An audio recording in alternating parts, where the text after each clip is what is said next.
UPS यानी कि unified pension scheme की 5 बड़ी बातें जो आज सामने आई हैं वो है। सबसे पहले, पेंशन में कर्मचारी को रिटायरमेंट से पहले के 12 महीने की बेसिक सैलरी के औसत का 50% एश्योर्ड वेतन के रूप में मिलेगा। किसी ने अगर 25 साल काम किया है तो उसे यह पेंशन मिलेगी, और 25 साल से कम और 10 साल से ज़्यादा है तो ये पेंशन कम होगी। दूसरा एश्योर्ड फैमिली पेंशन है।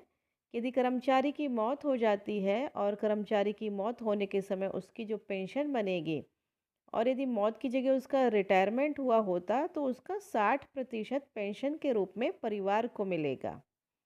तीसरा है एश्योर्ड मिनिमम पेंशन। 10 साल से कम सर्विस होने पर एश्योर्ड मिनिमम पेंशन 10,000 रुपये महीना होगी।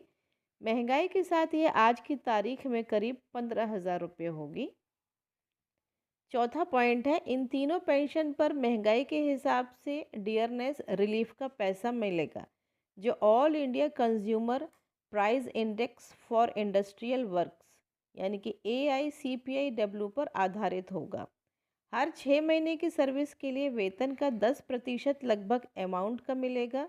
अगर किसी की 30 साल की सर्विस हो गई है तो उसे 6 महीने की सैलरी भत्ते सहित का पैसा मिलेगा, जो कि ग्रेचुइटी के अलावा होगा। तो ये थे 5 मेन पॉइंट यूपीएस यानी कि यूनिफाइड पेंशन स्कीम के।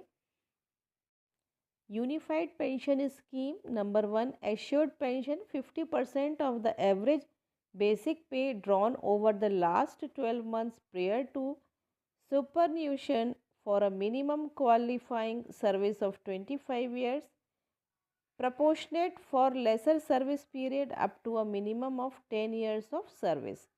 Second is assured family pension, 60% of the pension of the employee immediately before her or his demise.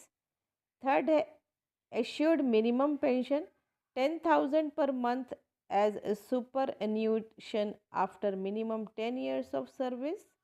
These are the key features of UPS. Number 4 key feature is inflation indexation on assured pension, on assured family pension and assured minimum pension, dearness relief based on all India consumer price index for industrial workers as in case of serving employee.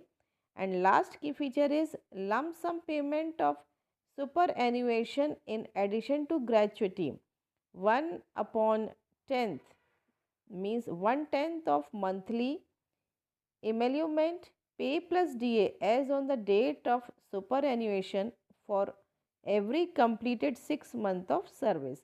This payment will not reduce the quantum of assured pension. So that's all for today's UPS, that means Unified Pension Scheme.